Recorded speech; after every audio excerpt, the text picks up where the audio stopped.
our next voicemail. Hi, how are you? Amazing team of 1840. It's Simcha Herman. I might sound a little verklempt, I think is the word from Saturday Night Live. Wow, that was mind-blowing and incredible, and a lot of adjectives to describe the episode with Rabbi Rothwachs and his daughter. And it's also just crazy in my own life. I just had a few patients with chronic pain, but with eating disorders, and the mental health aspect seems as often is the more primal etiology of the pain, of the physical pain. Again, I'm just going to give the pitch that, you had some very incredible interviews with very, just more extreme examples within the Jewish community. I know that they're actually also much more prevalent than we would like to admit. But I think going to some of the basics of mental health with depression, anxiety, there's plenty to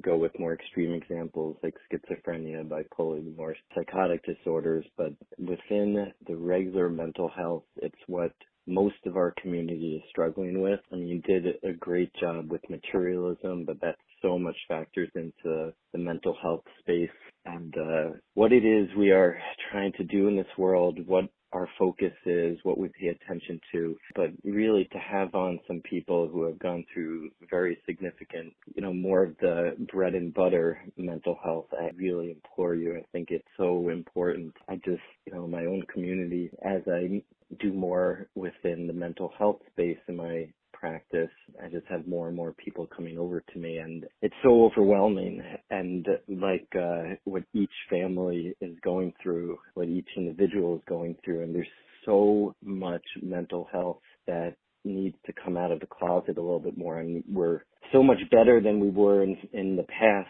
but we can be even so much better. A really beautiful voice note, and thank you, Simcha Herman, for reaching out with that. Undoubtedly, again, there are so many topics that I hope to get to, but over and over again, we have heard mental health. It is something I desperately want to share and talk about. It obviously is an issue that is quite personal to me, and it is something that I hope that we get to. And even though we haven't dealt with it head on, the feedback that we've gotten from some of the different episodes that have touched upon people struggling with mental health has been extraordinarily heartening, and it's really a privilege to share and interact around ideas of such importance within our community. But I cannot agree more with what the caller, Reb Simcha Herman, who I believe is also a therapist, as he mentioned on the call, the importance of talking about these foundational issues of mental health, particularly within our religious community. We're going to go now to the next voicemail. You will never know how many people you have uplifted and inspired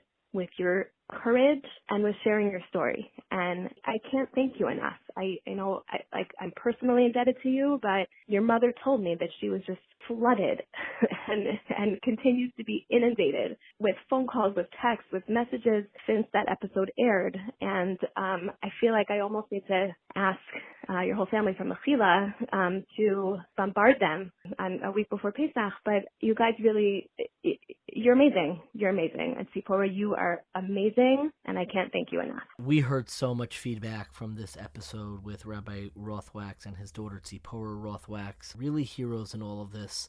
And I didn't share this initially, but, when we first did the recording, it wasn't an easy recording, and it was something, it was a very personal story, but one that they both knew would serve a real impact in our community to share, to talk about when we think about family, specifically before Pesach, which is why we do these series always before Pesach. And it was after the interview, and it's a testament to who they are. They looked at me and said, look, you don't have to use this interview if you don't think it came out right or you don't think it's beneficial.